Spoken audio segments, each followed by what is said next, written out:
Erika here with PrepScholar GMAT. If you're taking the GMAT, you might be aiming for a total score of 700 or above. A 700 plus score can open doors to many top schools, distinguish you on applications to slightly less competitive programs, and provide opportunities to earn MBA funding from merit scholarships. However, according to data from GMAT, those are the makers of the GMAT, only 12% of GMAT test takers score 700 or above.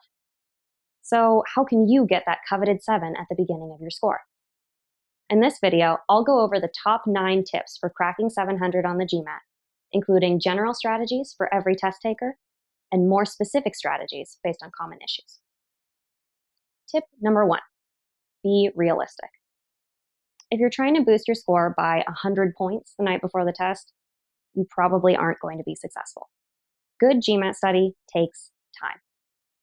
Similarly, if you've done a lot of study so far and already improved your score by a significant margin, you're going to have a harder time improving your score even further than someone who just learned what data sufficiency means. Know what a good score means for you and for the schools that you're interested in. Tip number 2, be consistent and intentional. Like I mentioned before, you can't cram for the GMAT. 10 hours of study spaced out over 5 days is going to be much more effective than 20 hours of study in 2 days. Aim for consistency and repetition of concepts to help your brain make the connections it needs.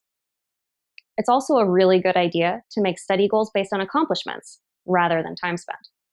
For example, rather than saying, I'm going to study for an hour, a better goal would be, I'm going to take and review 20 data interpretation practice problems.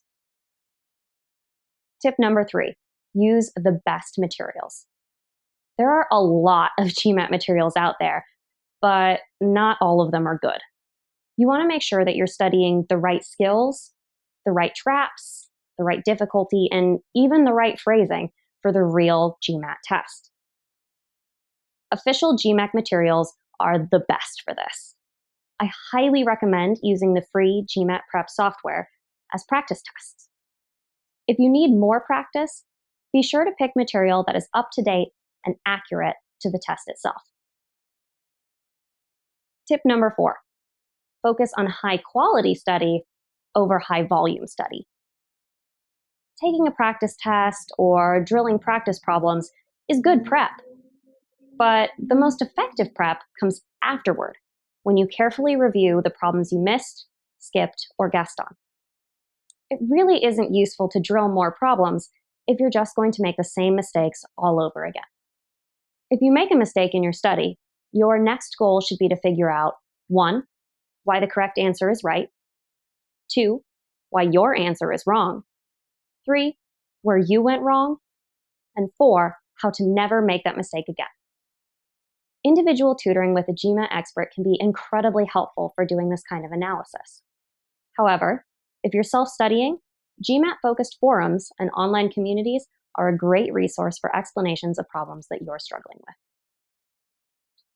Tip number 5, practice self-analysis. Pretty much everyone has patterns. To study effectively, you need to figure out what your patterns are. If you don't, you'll often end up focusing your time and memory on things that aren't important for you to study and missing things at all.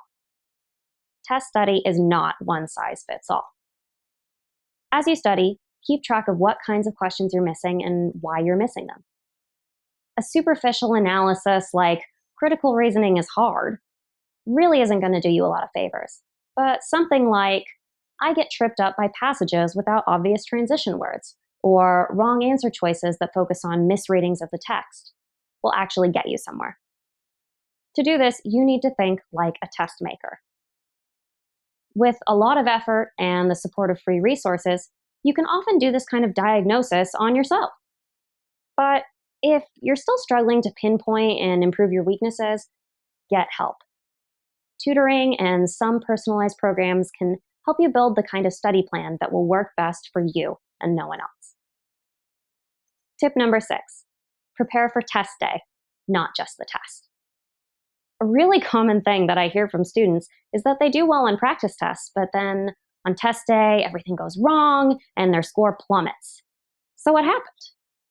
Students often neglect to prepare for test conditions in addition to test material. It's critical to get used to standard testing conditions. For example, in your practice, you should time yourself. You should practice doing the whole test in one sitting. Do the test on a computer, don't use a calculator, etc. This will make sure that nothing throws you off on test day.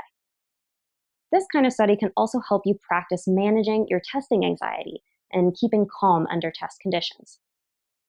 Be sure to take steps the morning of the test, like doing a few practice problems, eating a good breakfast, taking a quick walk, to make sure that you're at your best when you start.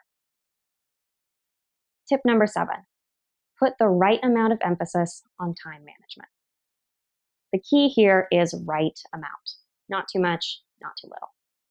On the test, you don't want to spend too long on each problem, but you also shouldn't rush. You don't want to lose track of time, but you shouldn't let the timer distract you. I recommend calculating exactly how many minutes you get per question per section before the test. Then, on test day, keep this in mind and check on your progress only every few problems. Similarly, keep that same balance in your study. Doing entirely timed practice is going to hurt your learning, but you shouldn't let it slip through the cracks. Tip number 8, don't let the adaptive structure of the test get in your head. A lot of test takers can feel paralyzed by hard questions because they know they only have one chance to get them right. They especially get worried about the first 10 problems because someone on the internet said that those are the most important. Then, if they get an easier question next, they get distracted thinking about how they must have missed the previous question. This kind of thinking is, 1, a really great way to waste time on the test, and 2, based on some serious misunderstandings about the GMAT. First, the first 10 questions thing is a complete myth. Don't buy into it and don't let it distract you. Second, you can miss a lot of questions and still get above a 700 on the GMAT.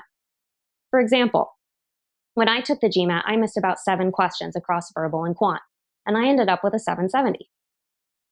Finally, what you think of as an easy question might not actually be an easy question on the test. Turns out you might be a better solid geometry test taker than the average person who takes the GMAT. The big takeaway here is don't try to figure out the algorithm. It's a waste of time. Do your best on the problem you're working on and then move on. Tip number 9, give yourself a break and guess. A lot of people aiming for top GMAT scores are perfectionists, but perfectionism is the enemy of a high GMAT score. Like we discussed, you can miss quite a few questions and still end up with a high GMAT score. In fact, not finishing a section is much more detrimental to your score than missing a few questions. A couple quick tips on guessing. Don't waste time on questions you're pretty sure that you're going to get wrong. Save that time for questions that you're pretty sure you're actually going to get right, but that might take a little bit more time to finish. Also, use process of elimination to rule out obviously wrong answer choices. If you end up needing to guess between 2, 3, or even 4 answer choices, you've still got a way better chance of getting it right than if you guess between all 5. And those are our top 9 tips for cracking 700 on the GMAT. If you have any questions on what we talked about, please leave a comment below and I'll be happy to respond. If you liked this video, you can hit the button to subscribe. We'll be having more come out very soon. Also, feel free to head over to our blog at prepscholar.com/GMAT/blog for even more great GMAT content. Thanks for watching and happy GMAT studies.